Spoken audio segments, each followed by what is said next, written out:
Local में वहां पढ़ने आ रही हो, बाकी तो मैं तो जब यहाँ देखता हूँ तो यहाँ पर बहुत ही बुरी सी बात है। और अभी तो हमारे सामने एक केस और है। अपने जो राजस्थान का जनजाति मंत्रालय है ना, जो ट्राइबल है, तो जनजाति मंत्रालय ने एक स्कीम शुरू की इस बार कि हम 200 जनजाति क्षेत्र की बच्चियों को और आरएस की तैयारी करवाएंगे। किसकी तैयारी करवाएंगे? तो भाई तैयारी कैसे करवाए? सरकार तो तैयारी कैसे करवाए? तैयारी तो कोचिंग में आके करनी पड़ेगी। तो सरकार ने कहा अपने किसी कोचिंग से टाई अप कर लेते हैं, और कोचिंग से टाई अप करके कोचिंग वालों को कहेंगे इनको पढ़ाओ। तो सरकार ने जब पता लगाया भाई राजस्थान में सबसे अच्छी कोचिंग कौन सी, तो उनके नाम सामने आया अपना। तो उन्होंने अपने से बातचीत की, भाई आप हमारी 200 बच्चियों को पढ़ा दो और इसके एवज में हम आपको फीस दे देंगे। तो भाई फीस कितनी दोगे? तो अपने जो फाउंडेशन बैच की फीस है 88, और वो दे रहे थे आधी। तो उन्होंने कहा भाई हम इतनी सी फीस दे, 44,000 46,000 फीस वो कोई दे रहे थे इतनी सी, तो इतनी फीस हम दे देंगे। तो हमने कहा भाई गवर्नमेंट दे देता क्यों दे, हमारी जब फीस इतनी है, जब 200 बच्चे हमारी जगह घेर के ही बैठेंगे तो हम फीस तो पूरी ले, हम फीस कम क्यों ले, और गवर्नमेंट दे रही तो पूरी दे। तो गवर्नमेंट ने कहा भाई गवर्नमेंट के पास तो इतना ही फंड है, हम तो फीस इतनी दे सकते हैं। फिर सर ने कहा कि यार जब जनजाति के बच्चे हैं है ना, वैसे ही वो नहीं पढ़ पा रहे, उनकी हालत भी ऐसी है, गवर्नमेंट जब कर रही है तो इतना अपनी तरफ से कर देंगे, अपने ये मान लेंगे कि बच्चों की आधी फीस में पढ़ा दिया, सरकार को हाँ भर लो आपने। तो वो बात हुई, तो बात की उनसे कि हाँ ठीक है हम पढ़ा देंगे आपको, तो भेज दो, हमारे खूब सारे बैच चलते हैं आपके, जब तक 200 एडमिशन आपकी तरफ से होंगे तब तक हम इनको बैचों में बिठाते रहेंगे, जब जो बच्चा आएगा हम बिठा लेंगे। तो गवर्नमेंट ने कहा कि नहीं, हम तुम्हारी कोचिंग में नहीं बेचेंगे, जहां हम उन 200 बच्चों को एक साथ रखेंगे वहां आके आपको पढ़ाना पड़ेगा। तो कहा यार ये तो फिर महंगा पड़ता है, अपने तो कहाँ पढ़वाओगे? तो कहा महारानी कॉलेज में उनकी क्लास लगाएंगे और महारानी कॉलेज में आगे पढ़ाना पड़ेगा। तो सर ने वापस कहा यार कोई नहीं यार, जनजातियों वाला मामला है, पढ़ा दो यार जाके आप, है ना। कि भाई फिर यूं लगता है कि यार उनके प्रति अपने कुछ ही नहीं रख रहे, फिर सीएसआर का मतलब ही क्या है? सीएसआर यही तो है कि आप पैसा कमा रहे हो तो समाज के कल्याण में लगना चाहिए, और ये तो वास्तव में कल्याण की बात है। दान धर्म पुण्य करे, मुझे लगता है उससे भी बड़ी बात है कि उन कन्याओं को पढ़ने को मिल रहा है जनजाति क्षेत्र के, और जब तक पढ़ाई नहीं होगी तब तक डेवलपमेंट नहीं होगा। तो सर ने कहा ठीक है अपने वहां जाके पढ़ा देंगे। अब वहां जाके पढ़ाने में ये है कि भाई मैं उस बिल्डिंग से इस बिल्डिंग में तो आ जाऊं क्लास लेने के लिए, पर महारानी कॉलेज में जाकर क्लास लेने का मतलब है 2 घंटे की क्लास, 45 मिनट जाने के 45 मिनट आने के, मतलब एक क्लास का मतलब 2 क्लास, और फीस भी आपको उतनी नहीं मिल रही है। तो सर ने कहा चलो कोई नहीं। अब उनसे बात की भाई कैसे क्या कहाँ पढ़ाना है, तो क्लासरूम तो है ही, उसके अंदर टेबल वेबल तो लगी हुई है, बोर्ड नहीं है हमारे पास में। तो सर ने कहा बोर्ड हम दे देंगे, है ना, बोर्ड लगाओ और करो। तो कब क्लास शुरू करनी है बताओ आप? तो कहा क्लास जैसे हमारे 200 बच्चियां हो जाएगी हम क्लास शुरू कर देंगे। उनके अभी तक 100 बच्चियां भी नहीं, 100 बच्चियां भी।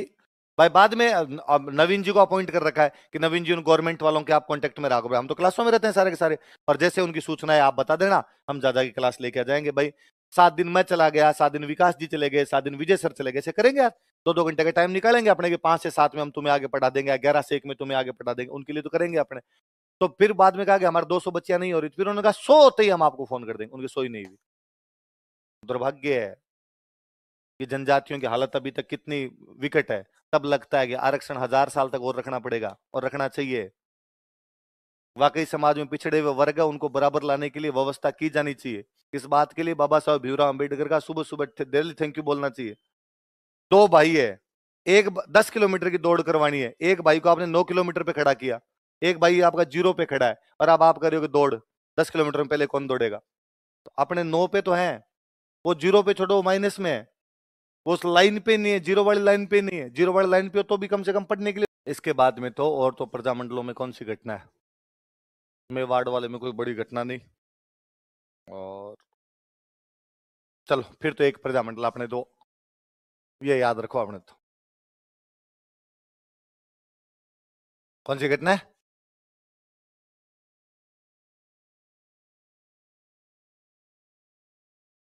सुन लेना, ज्यादातर को बताइए आपको, ये सवाल एक बार पूछा हुआ था तो मैं वापस बता देता हूं आपको, कि डूंगरपुर के अंदर एक राजा हुए थे लक्ष्मण सिंह। कौन हुए थे? उन्होंने कहा स्कूल बंद, स्कूल क्या कर दी जाए? उन्होंने कहा स्कूल स्कूल नहीं, तो टाबर तो बहुत राजीव है, टाबरों ने नारा लगाया हमारा राजा कैसा हो लक्ष्मण सिंह, मतलब लक्ष्मण सिंह उस टाइम के कोरोना थे, भाई स्कूल बंद करवा दिया करते। स्कूलें बंद करवा दी, तो यहाँ जो प्रजामंडल वाले थे, प्रजामंडल वालों ने कहा हम स्कूल खोलेंगे, और प्रजामंडल वालों ने हर गांव गांव में जाके स्कूलें खोलनी शुरू कर दी। इस गांव में स्कूल खोली, पढ़ाएगा कौन? गांव के 2 बच्चे, इस गांव में गांव के 2 लड़के, इस गांव में, तो हर गांव में गांव के लड़के बच्चों को पढ़ाने लग गए। राजा को पता चला यार मैंने बंद करवाई और ये खोल रहे हैं, राजा ने कहा जाओ बंद करवा क्यों। तो रास्तापाल नाम का एक गांव था, 2 मार साहब थे वहां पे, एक का नाम था नाना भाई और एक का नाम था सेंगा भाई। क्या क्या नाम थे दोनों को बताओ दे। नाना भाई और सेंगा भाई नाम करके दो मार साहब हुआ करते थे। और इन दोनों मार साहब के पास सिपाही गए और सिपाही ने जाकर मार साहब स्कूल करो बंद और चाबियां हमें दे दो। मार साहब ने कहा कि नहीं, हम प्रजामंडल के सच्चे सिपाही हैं और भोगीलाल पांड्या जी हमें कह के गए हैं कि स्कूल तुम्हें खोल के रखना है, बच्चों को हम पढ़ाएंगे, राज्य स्कूल बंद कर सकता है लेकिन हम स्कूलों को बंद नहीं करेंगे। सिपाहियों में इतना दिमाग था। सिपाहियों ने कहा मार साहब फिलोसफी टावरों के सामने, हमारे सामने भाषण नहीं, चुपचाप स्कूल बंद करके हमें चाबियां दे दो। लेकिन मार साहब ने उनको चाबियां नहीं सौंपी तो नाना भाई को गोली मार दी। किसे गोली मार दी? सेंगा भाई का मार साहब क्या हाल है? तो सेंगा भाई ने कहा भले गोली मार दो लेकिन मैं चाबियां तो तुम्हें नहीं दूंगा। तो सिपाही ने कहा इनकी गोली मारनी नहीं है अपने, और मार साहब के बांधे दोनों हाथ, हाथ बांध के जीप के पीछे घसीटा। तो स्कूल की एक बच्ची थी काली बाई, क्या नाम था? उस दिन उसने स्कूल में तो बंक मार रखा था, वह तभी गांव में घूम रही थी। स्कूल आई भी होती तो गांव में कैसे घूम रही होती? वो अपने खेत से वापस आ रही थी। कहां से वापस आ रही थी? खेत से। और खेत से वापस आ रही थी, उसके हाथ में वो घास काटने वाली, क्या बोलते हो आप लोग उस, हंसिया, दरांती, दांती, दांतली, जो आपका दो, वो उसके हाथ में दांतली थी उसके। और उसने जब देखा कि मेरे फेवरेट सर को लंबा कर रखा है, वो बेचारी भाग के गई, उसने वो रस्सी काट दी। रस्सी काट दी, सिपाहियों में इतना ही दिमाग था उन्होंने गोली चला दी। काली बाई भी शहीद हो गए, दो लोग शहीद हुए, नाना भाई और कल। इन दोनों की जो मूर्तियां हैं वो डूंगरपुर में एक झील पड़ती है गैप सागर। कौन सा तालाब है? इस गैप सागर के तट पे किस किस की मूर्तियां लगी हुई है? नाना भाई और कल। सेंगा भाई घायल हो गए, तो सेंगा भाई तो जैसे ही रस्सी कटी, सेंगा भाई तो चपले हाथ में लेते हैं उधर से। और काली बाई के नाम पे बालिका शिक्षा के क्षेत्र में पुरस्कार दिया जाता है। किस क्षेत्र में?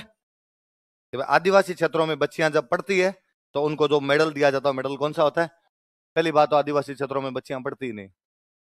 आप एक क्लास में डूंगरपुर बांसवाड़ा कितने लोग हैं? एक अध्यापक नहीं, आप माने नहीं जाओगे वहां के, एक है ना, वो एक है। लड़कियां तो एक भी नहीं। बुरी स्थिति है, हकीकत में बहुत बुरी स्थिति है। अच्छा क्या वहां लड़कियां ज्यादा है क्लास के अंदर? हाँ तो फिर हो सकता है भाई लोकल में वहां पढ़ने आ रही हो। बाकी तो मैं तो जब यहाँ देखता हूँ तो यहाँ पर बहुत ही बुरी सी बात है। और अभी तो हमारे सामने एक केस और है। अपने जो राजस्थान का जनजाति मंत्रालय है ना, जो ट्राइबल है, तो जनजाति मंत्रालय ने एक स्कीम शुरू की इस बार कि हम 200 जनजाति क्षेत्र की बच्चियों को और आरएस की तैयारी करवाएंगे। किसकी तैयारी करवाएंगे? तो भाई तैयारी कैसे करवाए? सरकार तो तैयारी कैसे करवाए? तैयारी तो कोचिंग में आके करनी पड़ेगी। तो सरकार ने कहा अपने किसी कोचिंग से टाई अप कर लेते हैं और कोचिंग से टाई अप करके कोचिंग वालों को कहेंगे इनको पढ़ाओ। तो सरकार ने जब पता लगाया भाई राजस्थान में सबसे अच्छी कोचिंग कौन सी, तो उनके नाम सामने आया अपना। तो उन्होंने अपने से बातचीत की, भाई आप हमारी 200 बच्चियों को पढ़ा दो और इसके एवज में हम आपको फीस दे देंगे। तो भाई फीस कितनी दोगे? तो अपने जो फाउंडेशन बेच की फीस है 88, और वो दे रहे थे आधी। तो उन्होंने कहा भाई हम इतनी सी फीस दे, 44,000 46,000 फीस वो कोई दे रहे थे इतनी सी, तो इतनी फीस हम दे देंगे। तो हमने कहा भाई गवर्नमेंट दे देता क्यों दे, हमारी जब फीस इतनी है, जब 200 बच्चे हमारी जगह घेर के ही बैठेंगे तो हम फीस तो पूरी ले, हम फीस कम क्यों ले, और गवर्नमेंट दे रही तो पूरी दे। तो गवर्नमेंट ने कहा भाई गवर्नमेंट के पास तो इतना ही फंड है, हम तो फीस इतनी दे सकते हैं।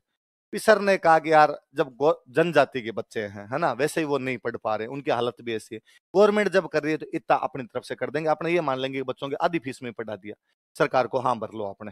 तो वो बात हुई, तो बात की उनसे कि हाँ ठीक है हम पढ़ा देंगे आपको, तो भेज दो, हमारे खूब सारे बैच चलते हैं आपके, जब तक 200 एडमिशन आपकी तरफ से होंगे तब तक हम इनको बैचों में बिठाते रहेंगे, जब जो बच्चा आएगा हम बिठा लेंगे। तो गवर्नमेंट ने कहा कि नहीं, हम तुम्हारी कोचिंग में नहीं बेचेंगे, जहां हम उन 200 बच्चों को एक साथ रखेंगे वहां आके आपको पढ़ाना पड़ेगा।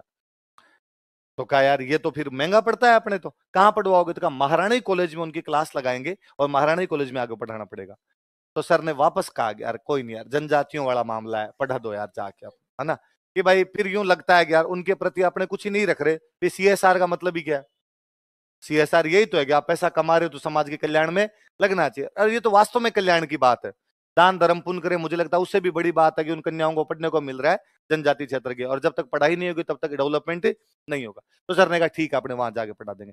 अब वहां जाके पढ़ाने में ये है कि भाई मैं उस बिल्डिंग से इस बिल्डिंग में तो आ जाऊं क्लास लेने के लिए, पर महारानी कॉलेज में जाकर क्लास लेने का मतलब है 2 घंटे की क्लास, 45 मिनट जाने के 45 मिनट आने के, मतलब एक क्लास का मतलब 2 क्लास, और फीस भी आपको उतनी नहीं मिल रही है। तो सर ने कहा चलो कोई नहीं। अब उनसे बात की भाई कैसे क्या कहाँ पढ़ाना है, तो क्लासरूम तो है ही, उसके अंदर टेबल वेबल तो लगी हुई है, बोर्ड नहीं है हमारे पास में। तो सर ने कहा बोर्ड हम दे देंगे। है ना, बोर्ड लगाओ और करो। तो कब क्लास शुरू करनी है बताओ आप? तो कहा क्लास जैसे हमारे 200 बच्चियां हो जाएगी हम क्लास शुरू कर देंगे। उनके अभी तक 100 बच्चियां भी नहीं, 100 बच्चियां भी भाई बाद में। अब नवीन जी को अपॉइंट कर रखा है कि नवीन जी उन गवर्नमेंट वालों के आप कांटेक्ट में रखो, हम तो क्लासों में रहते हैं सारे के सारे। और जैसे उनकी सूचना है आप बता देना, हम ज्यादा की क्लास लेके आ जाएंगे भाई। 7 दिन मैं चला गया, 7 दिन विकास जी चले गए, 7 दिन विजय सर चले गए, ऐसे करेंगे यार। 2-2 घंटे का टाइम निकालेंगे अपने के, 5 से 7 में हम तुम्हें आगे पढ़ा देंगे, 11 से 1 में तुम्हें आगे पढ़ा देंगे, उनके लिए तो करेंगे अपने। तो फिर बाद में कहा कि हमारे 200 बच्चियां नहीं हो रही, फिर उन्होंने कहा 100 होते ही हम आपको फोन कर देंगे, उनकी 100 ही नहीं हुई। दुर्भाग्य है कि जनजातियों की हालत अभी तक कितनी विकट है। तब लगता है कि आरक्षण 1000 साल तक और रखना पड़ेगा और रखना चाहिए। वाकई समाज में पिछड़े हुए वर्ग है, उनको बराबर लाने के लिए व्यवस्था की जानी चाहिए। इस बात के लिए बाबा साहब भीमराव अंबेडकर का सुबह सुबह दिल थैंक यू बोलना चाहिए। 2 भाई है, 10 किलोमीटर की दौड़ करवानी है, एक भाई को आपने 9 किलोमीटर पे खड़ा किया, एक भाई आपका 0 पे खड़ा है, और अब आप कर रहे हो कि दौड़ 10 किलोमीटर में पहले कौन दौड़ेगा? तो अपने 9 पे तो है, वो 0 पे छोड़ो, वो माइनस में है, वो उस लाइन पे नहीं है, 0 वाली लाइन पे नहीं है। 0 वाली लाइन पे हो तो भी कम से कम पढ़ने के लिए तो आ जाए।